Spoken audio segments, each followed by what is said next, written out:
Hi, I'm McCarron, and this is my poster for EPS, Predictive Processing of L2 Idioms. First, some background. We know that experience with reading helps us to predict upcoming speech, and this goes for both first and second language speakers, L1 or L2. But surprisingly, there is little work examining the role played by L2 reading experience, or print exposure, for predictive processing of L2 speech. But some of our recent work has shown L2 print exposure is associated with knowledge of formulaic language, so we thought it would be interesting to see if it's also related to the learning and predictive processing of L2 idioms. To do so, we recruited 50 L1 English speakers and 47 L1 French speakers of English as L2. They listened to 60 English sentences, 30 idiomatic and 30 literal, while eye movements were recorded looking at these iconic cartoon images in a visual world paradigm. On the idiomatic trials, the targets were related to the figurative meaning of the phrase, and the foils were related to the literal meaning. In the instructions, we asked participants to listen to the sentences, and then to select the image which best represented the context that was described in each sentence. To represent these idioms and their competitors, we produced over 300 icons using image generation software.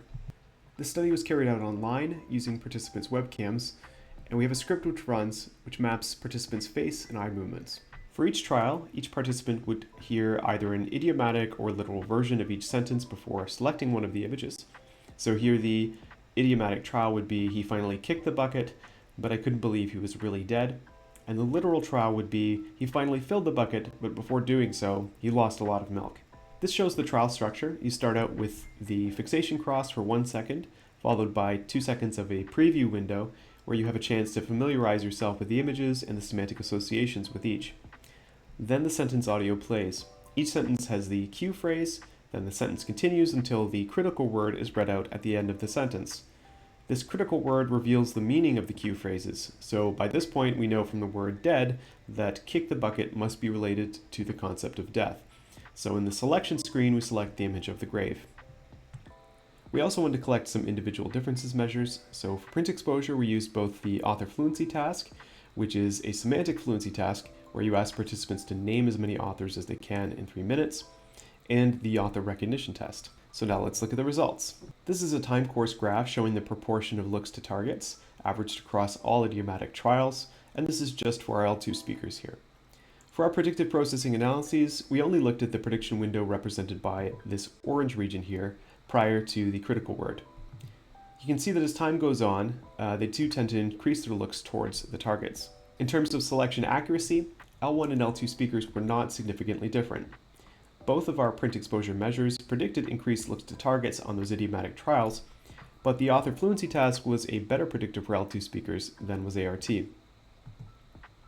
This graph shows the results of this three-way interaction between the author fluency task, sentence type, literal versus idiomatic, and language group, L1 or L2 English speakers.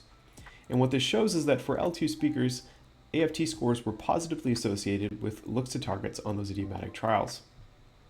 To sum up, we found that L2 print exposure is in fact associated with predictive processing of L2 speech. I think this also reinforces the evidence that the author fluency task is a useful tool for assessing print exposure in L2 speakers. Finally, on a more methodological note, I think it shows that some of the research questions for which we would otherwise need to bring participants into the lab can in fact be carried out online. Thanks so much for listening, and let me know if you have any questions. Have a great day.